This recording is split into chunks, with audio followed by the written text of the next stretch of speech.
बिस्मिल्लाहिर्रहमानिर्रहीम।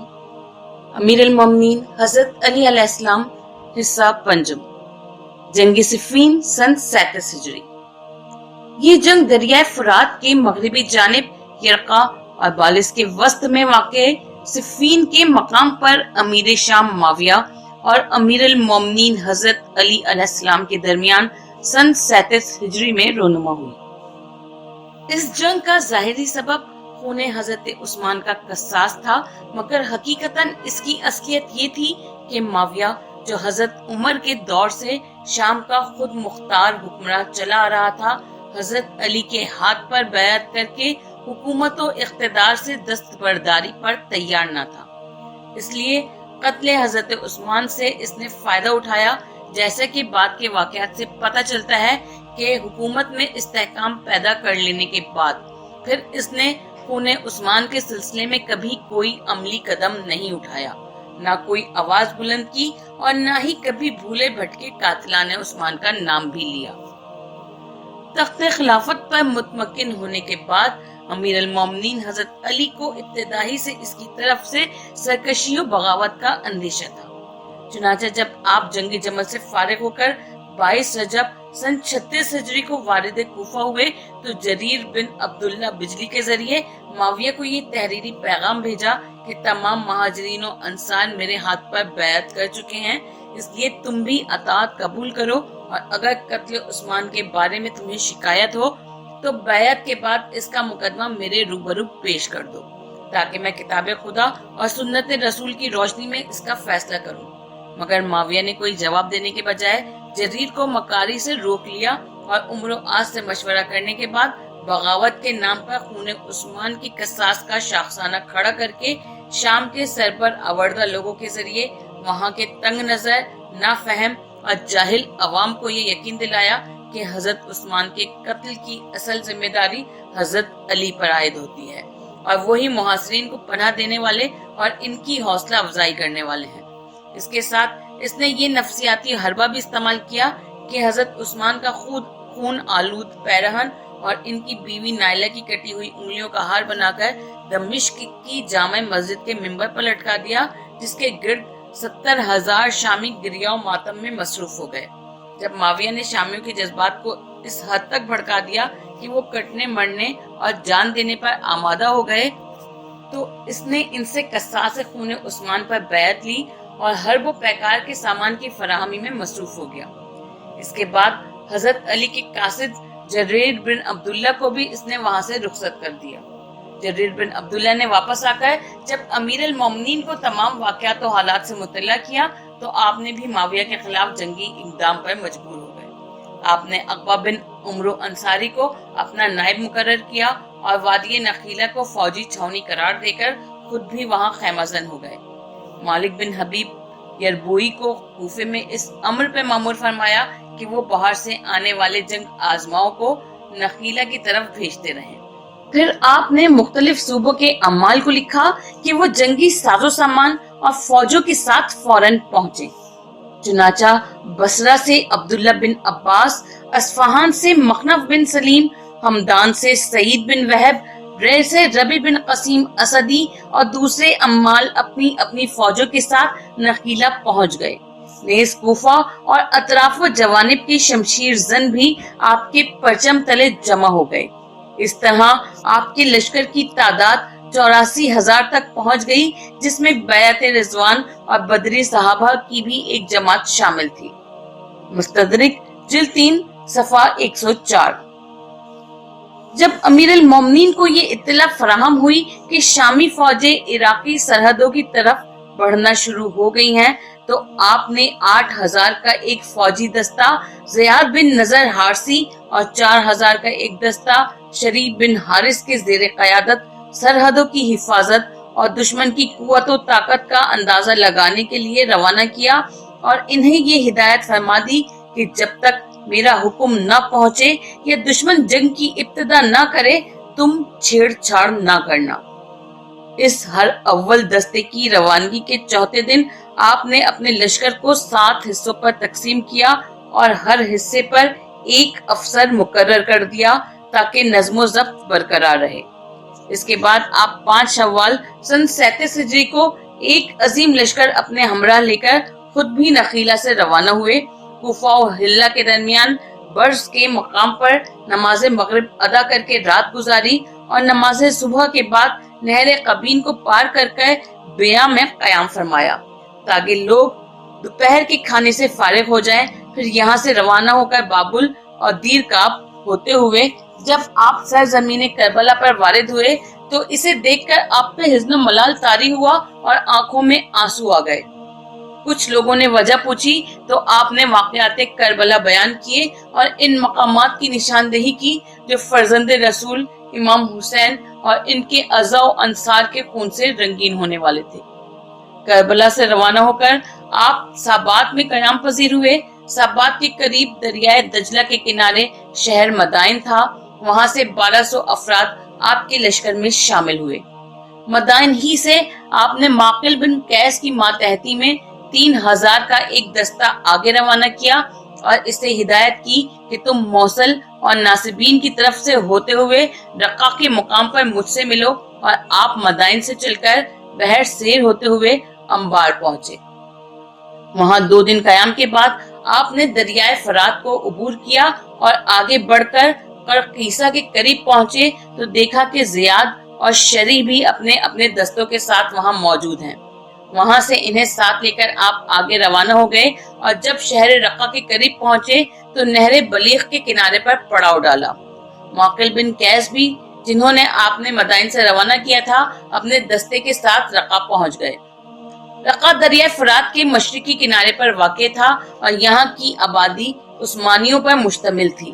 اسی مقام پر سماک بن مخرمہ اسدی بھی بنی اسد کے 800 آدمیوں کے ساتھ مقیم تھے۔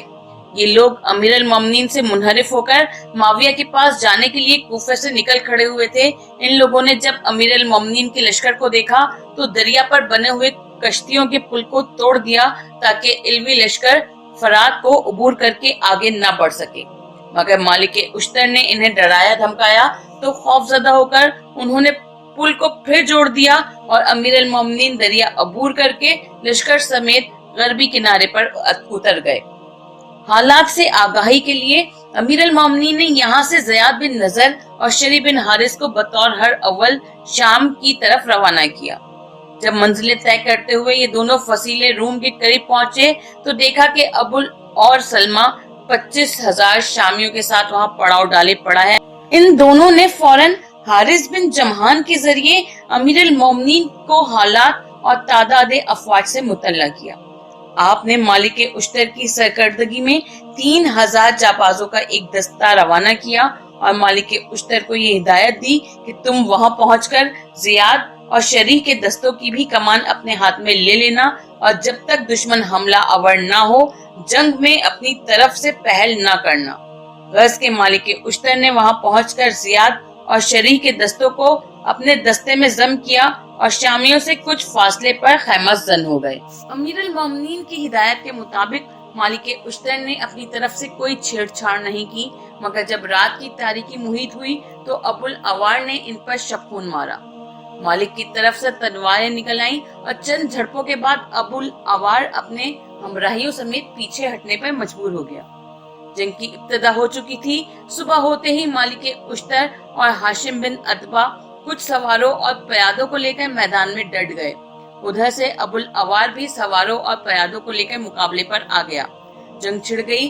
سواروں نے سواروں پر اور پیادوں نے پیادوں پر حملہ کر دیا۔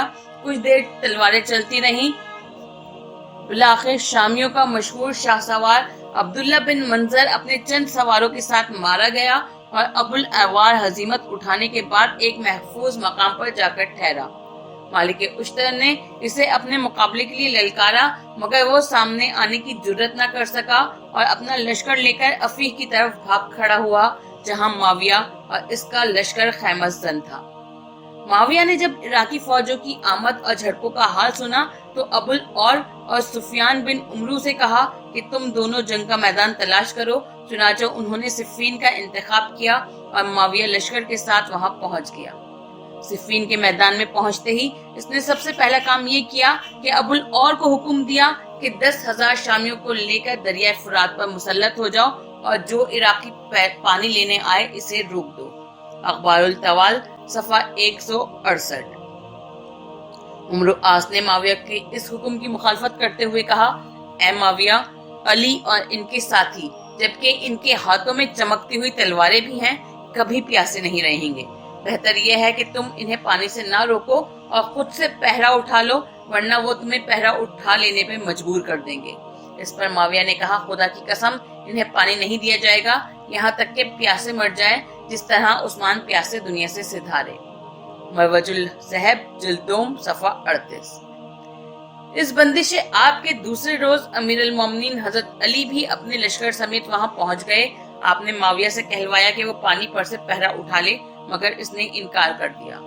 آخرکار عراقیوں نے تلواریں کھینچ لیں اور شامیوں پر حملہ کر کے فرات پر قبضہ کر لیا۔ مورخین کا بیان ہے کہ قبضہ کرنے والوں میں امام حسین اور حضرت عباس ابن علی نے بڑی جرأت اور شجاعت اور دلیری اور جانبازی کا مظاہرہ کیا۔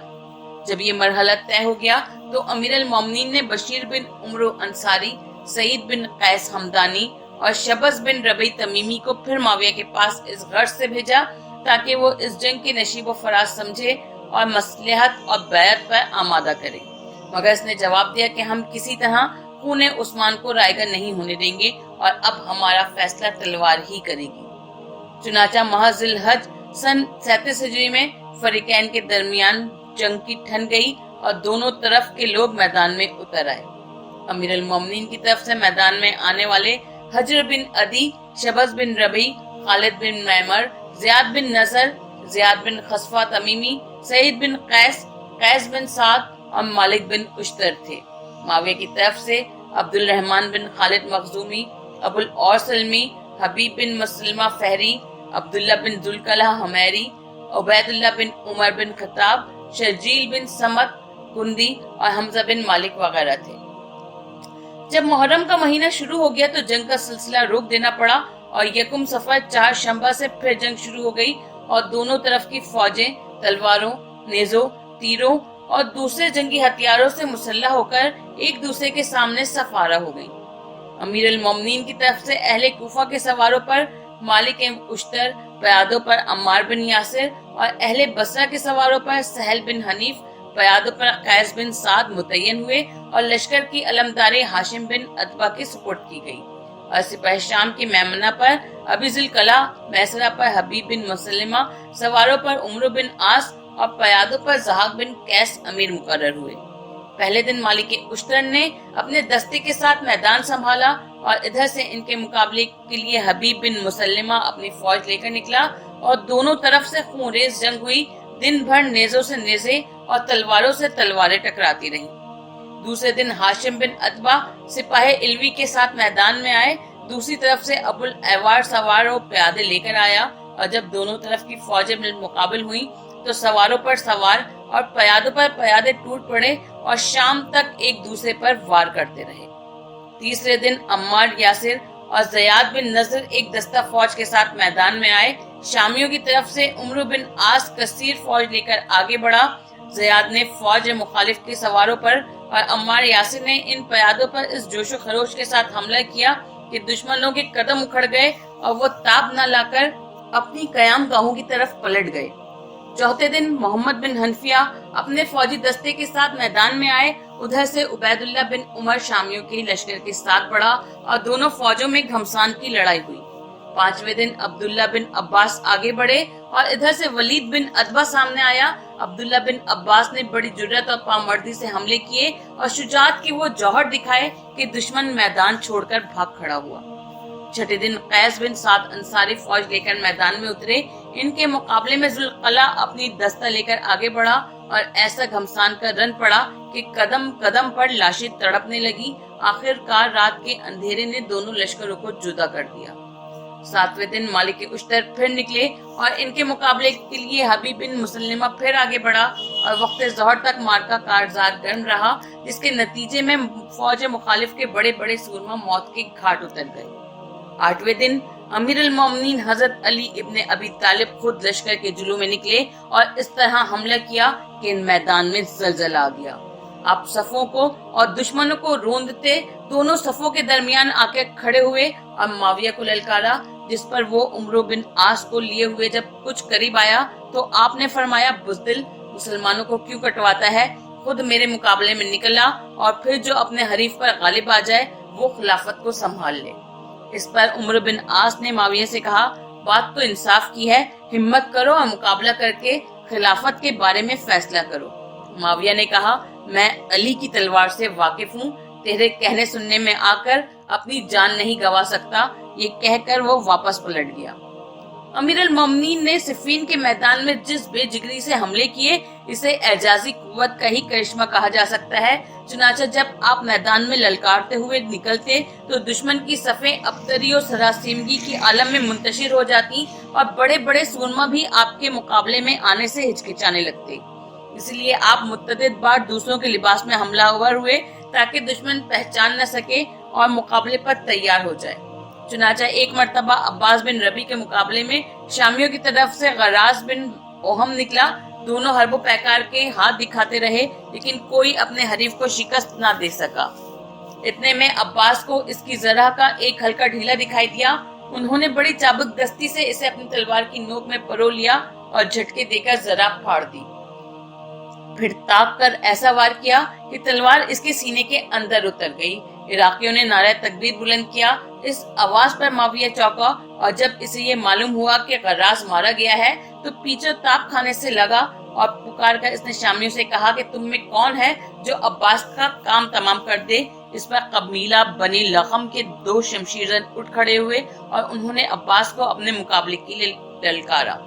अब्बास ने कहा, मैं अपने अमीर से इजाजत लेकर आता हूँ, और ये कहकर अमीर अल मोमिनीन के पास इजाजत के लिए हाजिर हुए। आपने इन्हें रोककर इनका लिबास खुद पहन लिया और इन्हीं के घोड़े पर सवार होकर मैदान में आ गए। दुश्मनों से एक फील मस्त की तरह चिंगाड़ता हुआ आगे बढ़ा और आप पर हमलावर हुआ। आपने इसका वार खाली देकर इस सफाई से इसकी कमर पर तलवार लगाई कि इसके 2 टुकड़े हो गए। इसके बाद दूसरा निकला, वो भी जिस्म ज़दन में ढेर हो गया। फिर आपने दूसरों के मुकाबले के लिए आवाज दी, मगर तलवार के वार से लोग समझ गए कि अब्बास के भेस में खुद अली इब्न अबी तालिब हैं, इसलिए किसी को मुकाबले में आने की हिम्मत नहीं हुई। 9वें दिन मेमना अब्दुल्ला बिन बदील और मैसरा अब्दुल्ला बिन अब्बास के ज़ेरे कमान था। कल्बे लश्कर में खुद अमीर अल मोमिनीन रौनक अफरोज थे। सिपाही शाम की क़यादत हबीब बिन मुसल्लिमा कर रहा था। जब दोनों फौजें एक दूसरे के मुकाबिल हुई तो नयामों से तलवारें निकल पड़ी। लोग एक दूसरे पर झपट पड़े और मैदान में खून बरसने लगा। अमीर अल मोमिनीन का लश्कर बनी हमदान के हाथों में गर्दिश कर रहा था। चुनांचे जब कोई तलवार खाकर गिरता था तो दूसरा बढ़कर अलम उठा लेता था। पहले करीब बिन शरी ने अलम बुलंद किया। इनके शहीद होने पर शर्जील बिन शरी ने, फिर मुर्शिद बिन शरी ने, फिर हीरा बिन शरी ने, फिर नदीम बिन शरी ने अलम संभाला और इन सब भाइयों के शहीद हो जाने के बाद उमैर बिन बशीर ने बढ़कर अलम ले लिया। इसके बाद हारिस बिन बशीर ने और फिर वहब बिन करीब ने अलमदारी के फराइज अंजाम देते हुए मौत को गले लगा लिया।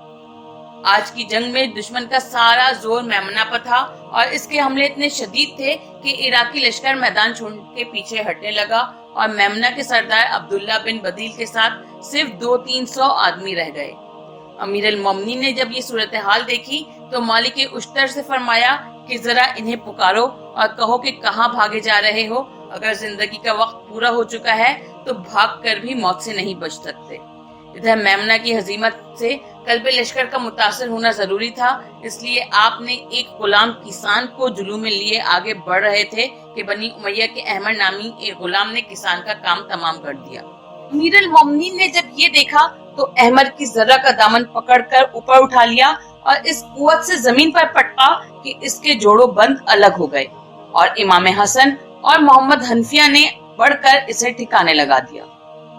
इधर मालिक उश्तर की आवाज पर भागने वाले फिर पलट आए और जमकर इस तरह हमला किया कि दुश्मन को धकेलते हुए इस मकाम पर पहुंच गए जहां अब्दुल्ला बिन बदील दुश्मनों में घिरे हुए थे। जब इन्होंने अपने आदमियों को देखा तो इनके हौसले फिर जवान हो गए। वो तलवार लिए हुए माविया के खैमे की तरफ लपके और 7 शामियों को मौत की घाट उतारते हुए माविया की कयाम गाह तक पहुंच गए। माविया ने देखा तो घबराकर इसने पथराव का हुक्म दिया, जिसके नतीजे में आप निढाल होकर गिर पड़े और शामियों ने हुजूम करके आपको शहीद कर दिया। मालिक उश्तर ने ये देखा तो कबीला हमदान और बनी मस्जा के जंगजुओं के हमरा माविया पर हमला करने के गर्ज से आगे बढ़े और इसके गिर्द हल्का करने वाले हिफाजती दस्तों को मुंतशिर करना शुरू किया। जब इसके 5 हल्कों में से एक हल्का मुंतशिर होने के लिए रह गया तो माविया भागने पर तैयार हुआ, मगर लोगों के कहने सुनने से फिर रुक गया। गर्ज के एक तरफ मालिक उश्तर मसरूफ पैकार थे और दूसरी तरफ अम्मार यासिर और हाशिम बिन अतबा की तलवारें मैदान कारजान में कोहराम बर्पा किए हुए थी। जिस तरफ भी ये लोग रुख करते परे के परे साफ हो जाते। माविया ने जब इनके हाथों शामियों को पसपा होते हुए देखा तो अपनी ताजा दम फौजें इनकी तरफ झोंक दी, जिसके नतीजे में अबू आदिया मरी ने हजरत अम्मार पर नेजा मारा और इब्ने जौन ने तलवार मारकर आपको शहीद कर दिया।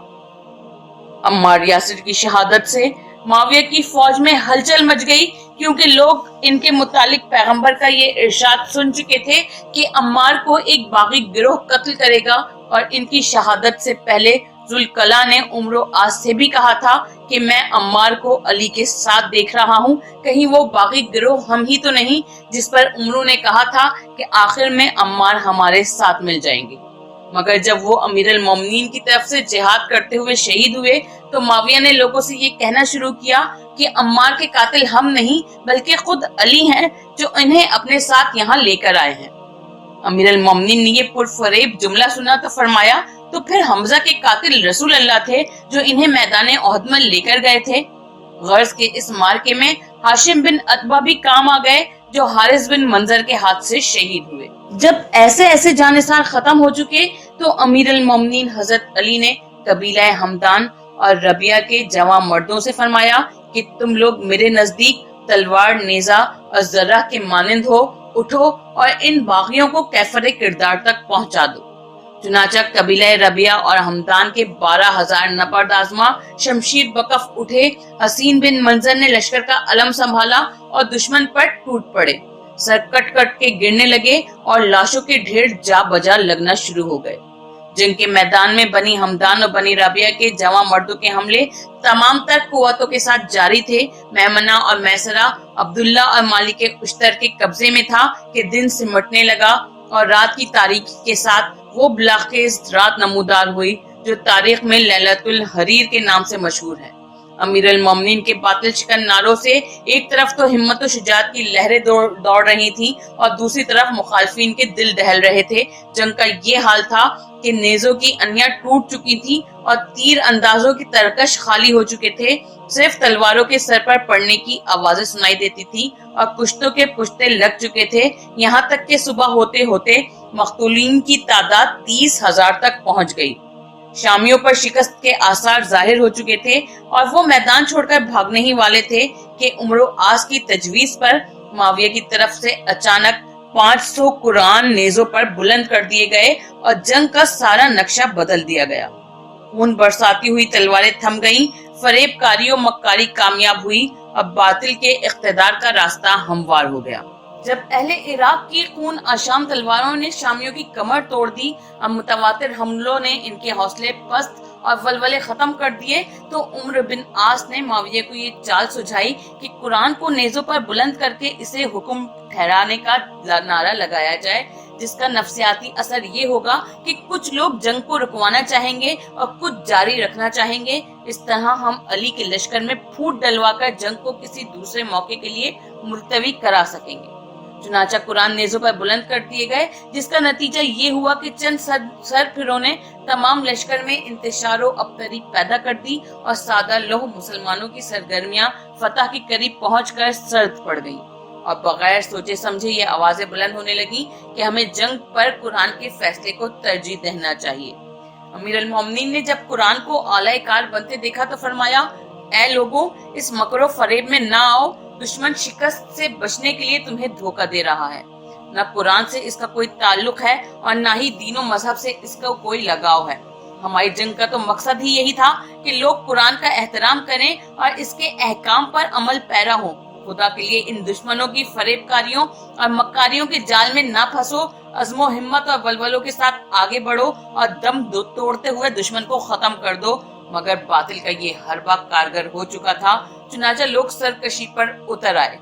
साद बिन फतकी तमीमी और ज़ैद बिन हसीन ताई दोनों 20,000 आदमियों के साथ आगे बढ़े और अमीर अल-मोमिनीन से कहा, ए अली, अगर आपने कुरान की आवाज पर लब्बैक ना कहा तो हम आपका भी वही हाल करेंगे जो उस्मान का किया था। आप फौरन जंग खत्म कराएं और कुरान के फैसले के सामने सर खम कर दें। आपने बहुत कुछ समझाने की कोशिश की, लेकिन शैतान कुरान का जामा पहने हुए सामने खड़ा था। इसने एक न चलने दी और इन लोगों ने अमीर अल-मोमिनीन को मजबूर कर दिया कि वो किसी को भेजकर मालिक उश्तर को मैदान जंग से वापस बुला ले। अमीर अल-मोमिनीन ने बहालत मजबूरी यजीद बिन हानी को मालिक उश्तर के बुलाने के लिए भेजा। मालिक ने जब ये सुना तो वो चकरा गए और कहा कि ये हंगाम मोर्चा छोड़कर अलग होने का नहीं है। अमीर अल-मोमिनीन से कहो कुछ देर तवक्कुफ फरमाए, मैं नवीद फतह लेकर हाजिर होता हूँ। यजीद बिन हानी ने पलट कर ये पैगाम दिया तो लोगों ने गुल मचाया कि आपने चुपके से इन्हें जंग पर जमे रहने के लिए कहलवाया है। अमीर अल-मोमिनीन ने फरमाया, मैंने जो कुछ कहा है वो तुम्हारे सामने की बात है, अलग से मैंने कोई पैगाम क्यों दिया होगा। इस पर लोगों ने कहा कि आप फिर यजीद को भेजें। अगर इस मर्तबा मालिक ने आने में हील हवाला किया तो फिर आपको भी अपने जान से हाथ धोना पड़ेगा। गर्ज आपने इब्ने हानी को फिर मालिक के पास भेजा और कहलवाया कि फितना उठ खड़ा हुआ है, लिहाजा जिस हालत में हो फौरन चले आओ। चुनाचा इब्ने हानी ने जाकर मालिक से कहा, तुम्हें फतह अजीज है या अमीर अल-मोमिनीन की जान? अगर इनकी जान अजीज है तो इस जीती हुई जंग से दस्तबरदार होकर इनके पास पहुंचो। मालिक फतह कामरानी को छोड़कर हसरत और यास की हालत में जब अमीर अल-मोमिनीन की खिदमत में हाजिर हुए तो वहां एक हड़बोंग मचा हुआ था और हालात इस तरह पलटा खा चुके थे कि इन्हें सुधारना मुमकिन न था। चुनाचा जंग बंदी के बाद तय ये पाया कि दोनों फरीक में से एक एक हाकिम मुंतखब कर लिया जाए ताकि वो कुरान और सुन्नत के मुताबिक खिलाफत का फैसला करे। शामियों ने उमर बिन आस को अपना नुमाइंदा मुंतखब किया और इराकियों की तरफ से मसह बिन फिदकी, अशज बिन कैस, यजीद बिन हसीन और इनके हम ख्याल लोगों ने अबू मूसा अशरी का नाम पेश कर दिया। अमीर अल-मोमिनीन ने जब अबू मूसा का नाम सुना तो फरमाया कि मुझे अबू मूसा पर एतबार नहीं है, मैं यह हक नुमाइंदगी इब्ने अब्बास को देना चाहता हूँ। अखबारुल तवाल सफा 192। मगर बदगुश्ता लोगों ने आपकी एक न सुनी और अबू मूसा ही के नाम पर अड़ गए। आखिरकार आपने फरमाया कि जो तुम लोगों का जी में आए वो करो, वो दिन भी दूर नहीं है कि तुम खुद अपने इस बेराह रवी की बदौलत अपने हाथ काटोगे। हकमीन की नामजदगी के बाद जब अहदनामा लिखा जाने लगा तो अली इब्ने अबी तालिब के नाम से पहले अमीर अल-मोमिनीन लिखा गया, जिस पर उमर आस मुतारिज हुआ और उसने कहा अमीर अल-मोमिनीन का लफ्ज काट दिया जाए, क्योंकि हम इन्हें अमीर अल-मोमिनीन समझते तो ये जंग ही क्यों करते। अशज बिन कैस और इसके हवारीन ने भी उमर आस की हमनवाई की और कहा कि इस लफ्ज को काट देने में हमारा नुकसान ही क्या है, जबकि अहनफ बिन कैस ने हजरत अली से कहा कि आप लफ्ज अमीर अल-मोमिनीन के काटने की इजाजत हरगिज न दें, ख्वाह इसके नतीजे में कश्तो खून की नौबत ही क्यों ना आए। आज ये लफ्ज काट दिया गया तो फिर अमारत पलट कर कभी आपकी तरफ नहीं आएगी। बात रफ्ता रफ्ता जब ज्यादा बढ़ी और हंगामा आराई का अंदेशा लाहक हुआ तो हजरत अली इब्ने अबी तालिब ने फरमाया कि मैंने जब हुदैबिया के दिन सुलहनामा लिखा और हजरत सल्लल्लाहु अलैहि वसल्लम के इसमें मुबारक के साथ लफ्ज रसूल अल्लाह तहरीर किया तो कुफ्फार का नुमाइंदा सहल भी मुतारिज हुआ था और इसने कहा था कि हम इन्हें अल्लाह का रसूल कब मानते हैं, लिहाजा लफ्ज रसूल अल्लाह मिटा दिया जाए और इसके बजाय मोहम्मद बिन अब्दुल्ला लिखा जाए। मैंने तामुल किया तो रसूल अल्लाह ने फरमाया जो ये कहता है वही लिख दो और एक दिन तुम्हें भी ऐसा ही वाकया पेश आएगा और तुम बेबस और मजबूर होगे। सीरत हलबिया जिल्द 3 सफा 33। इस पर उमरू ने कहा कि आप हमें वैसे ही काफिर समझते हैं जैसा कि वो थे। आपने फरमाया, ए नाबका के बेटे, तुम कब फासिकों के दोस्त और मुसलमानों के दुश्मन नहीं थे, तुम अपने जन्ने वाली माही के मुशाबे हो। तिबरी जिल्द 4 सफा 37। उमर आस ने कहा, आज के बाद हम न एक जगह बैठेंगे और न ही एक दूसरे का मुंह देखने के रवादार होंगे। आपने फरमाया, मैं भी यही चाहता हूँ कि खुदावंदे आलम हमारी महफिलों और मजलिसों को तुम जैसे लोगों से पाको साफ रखे। बहरहाल जब लफ्ज अमीर अल-मोमिनीन काट दिया गया और असर नौ तहरीर लिखी जाने लगी तो हजरत अली से कहा गया कि क्या आप ये इकरार करते हैं कि माविया और अहले शाम मुसलमान हैं? आपने फरमाया, मैं माविया और इसके साथियों के बारे में ये तस्लीम नहीं करता कि वो मोमिन और मुस्लिम है, लेकिन माविया अपने साथियों के बारे में जो चाहे लिखे, جس چیز کا چاہے اقرار کرے اور جو نام چاہے تجویز کرے۔ شرح ابن ابی الحدید جلد اول صفحہ 110۔ آخر کار صلح نامہ تحریر کیا گیا جو حسب ذیل شرائط و دفعات پر مشتمل تھا۔ حاکمین اس امر کے پابند ہوں گے کہ وہ قرآن کی روح سے فیصلہ کریں اور اگر کتاب خدا سے کسی نتیجے پر نہ پہنچ سکیں تو سنت رسول کی روشنی میں فیصلہ کریں۔ حکیمین جو بھی فیصلہ کریں گے دونوں فریق اس کے پابند ہوں گے بشرط یہ کہ فیصلہ کتاب و سنت کی بنیاد پر کیا گیا ہو۔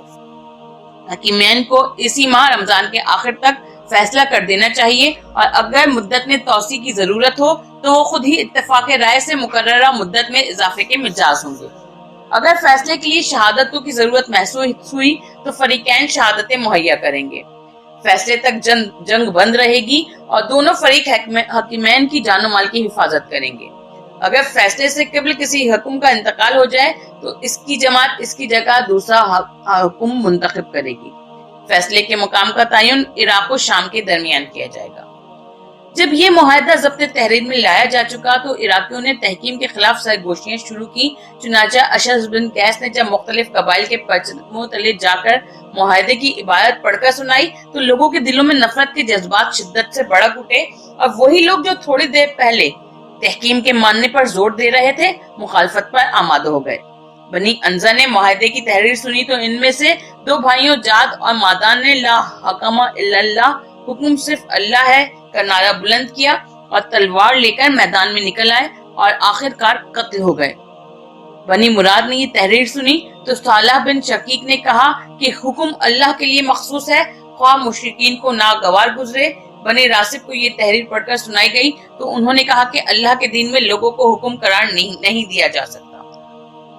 اس تحکیم کی مخالفت کرنے والوں میں اکثریت بنی تمیم کی تھی۔ جب انہوں نے یہ تحریر سنی تو عروہ بن عدیہ نے اشعث سے کہا کہ تم نے دین میں لوگوں کو حکم قرار دے دیا ہے۔ اے اشعث، اگر یہی ہونا تھا تو ہمارے مقتولین کیوں قتل ہوئے؟ اخبار الطوال صفحہ 196۔ پھر وہ تلوار لے کر اشعث پر حملہ ہوا۔ اشعث نے تیزی سے سواری کا رخ موڑا اور اس کے ہاتھ سے بچ کر نکل بھاگا۔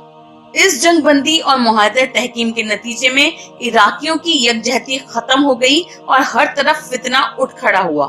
محرز بن خنیس نے حالات کو بگڑتے دیکھا تو امیر المومنین کی خدمت میں حاضر ہو کر عرض کیا کہ یا امیر المومنین، کیا اس معاہدے کو ختم کرنے کی کوئی صورت نہیں ہے؟ مجھے اندیشہ ہے کہ اس کے نتیجے میں ایک فتنہ عظیم برپا ہوگا اور اس کی سبکی پریشانی کا سامنا کرنا پڑے گا۔ آپ نے محرز سے جواب میں فرمایا کہ کیا معاہدہ تحریر ہونے کے بعد ہم عہد شکنی کریں جو کسی طرح جائز نہیں ہے؟ اخبار الطوال صفحہ 197۔ جب معاہدے کی پابندی کرتے ہوئے امیر المومنین نے ہتھیار رکھ دیے تو نفاق کے جراثیم بغاوت و سرکشی کی صورت میں ابھر آئے اور علویہ اور عثمانیہ کے علاوہ ایک تیسرا گروہ وجود میں آ گیا۔ دیگر لوگ بھی اس نئی تحریک کے حامی ہو گئے، جن میں وہ افراد بھی شامل ہو گئے جو جنگ جاری رکھنے پر اصرار کر رہے تھے اور وہ بھی شریک ہو گئے جو تحکیم کے منوانے میں پیش تھے۔ اور وہ نعرہ جو وقتی جوش کے نتیجے میں دو بھائیوں کی زبان سے نکلا تھا اس گروہ کا جماعتی نعرہ بن گیا۔ چنانچہ جب لشکر کی واپسی عمل میں آئی تو لوگوں کے تیور چڑھے ہوئے تھے اور آنکھیں غیظ و غضب سے ابلی پڑ رہی تھی۔ کچھ لوگوں کو یہ صدمہ تھا کہ جنگ کی جیتی ہوئی بازی اپنے ہاتھوں سے گوا دی اور کچھ کو یہ غم تھا کہ تحکیم کو کیوں تسلیم کیا گیا۔ آپس میں پھوٹ تو پڑ ہی چکی تھی۔ جب لشکر کوفے کے قریب پہنچا تو اس میں سے 12,000 افراد نے شہر میں داخل ہونے سے انکار کر دیا اور لشکر سے علیحدہ ہو کر کوفے کے قریب ہروارہ کے مقام پر خیمہ زن ہو گئے اور حکم صرف اللہ کے لیے کی بنیاد پر انہوں نے ایک مستقل اور خطرناک محاذ قائم کر لیا۔ یہ جماعت خوارج اور ہروریہ کے نام سے موسوم ہوئی اور جماعتی تنظیم کے پیش نظر انہوں نے شبز بن ربیع کو امیر لشکر اور ابن قوا کو امام جماعت مقرر کر لیا۔ امیر المومنین حضرت علی ابن ابی طالب نے ان کی سرکشی اور نافرمانیوں کے باوجود ان پر کسی قسم کی سختی نہیں کی، بلکہ آپ نے انہیں افہام و تفہیم اور دلیل و برہان سے قائل کرنے کا لاہ عمل ترتیب دیا اور بڑی قد و کاوش، جد و جہد، بحث و مباحثے کے بعد اپنے گھروں میں آنے کے لیے مجبور کر دیا۔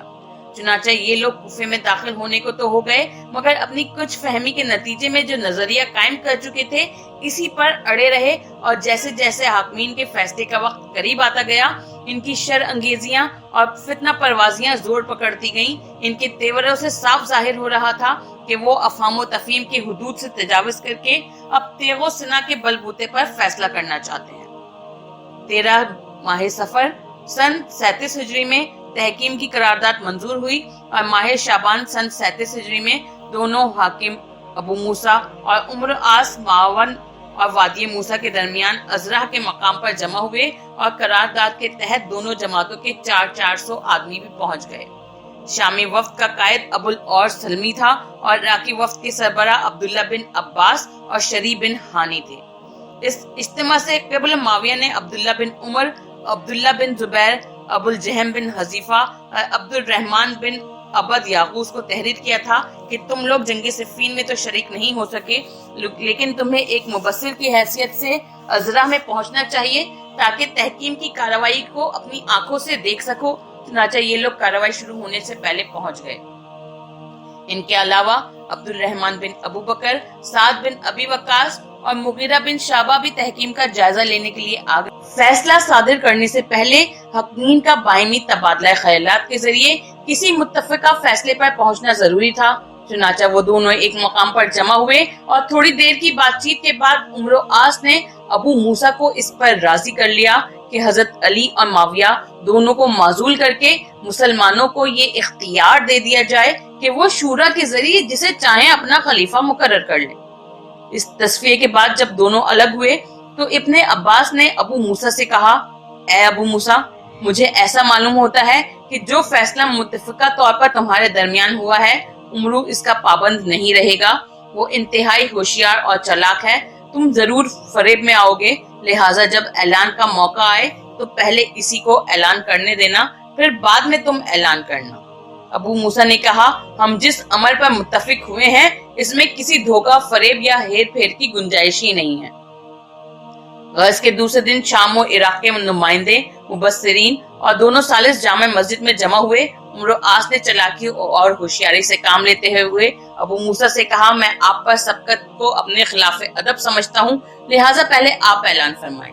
अबू मूसा ने ये ख्याल किया कि ये इज्जत और मंजिलत इसकी बुजुर्गी की वजह से है, इसलिए वो इब्ने अब्बास की बातों को नजरअंदाज कर गया और बड़ी तमकिनत से झूमता हुआ उठा, मिंबर पर पहुंचा और मजमे को मुखातिब करते हुए कहा, ऐ मुसलमानों, हमने ये फैसला किया है कि अली इब्ने अबी तालिब और माविया दोनों को माजूल करके ये हक मुसलमानों को दे दिया जाए कि जिसे चाहे वो अपना खलीफा मुंतखब कर ले, लिहाजा मैं दोनों को माजूल करता हूँ। ये कहकर अबू मूसा मिंबर से उतरा तो उम्र आस की बारी आई। इसने कहा, ऐ मुसलमानों, तुमने सुना कि अबू मूसा ने अली को खिलाफत से माजूल कर दिया है, अब रहा माविया तो इसके माजूल करने का सवाल ही पैदा नहीं होता, क्योंकि वो उस्मान के वली, इनके खून के कसास के ख्वाहा और इनके नियाबत और जानशीनी के अहल हैं, लिहाजा मैं इन्हें बरकरार रखता हूँ। उम्र आस का ये कहना था कि हर तरफ हंगामा मच गया, धोखाबाजी, फरेबकारी और जालसाजी काम आ गई और माविया के उखड़े हुए कदम फिर से जम गए। अबू मूसा लाख चीखते चिल्लाते रहे कि मेरे साथ धोखा हुआ है, मगर किसी ने एक ना सुनी।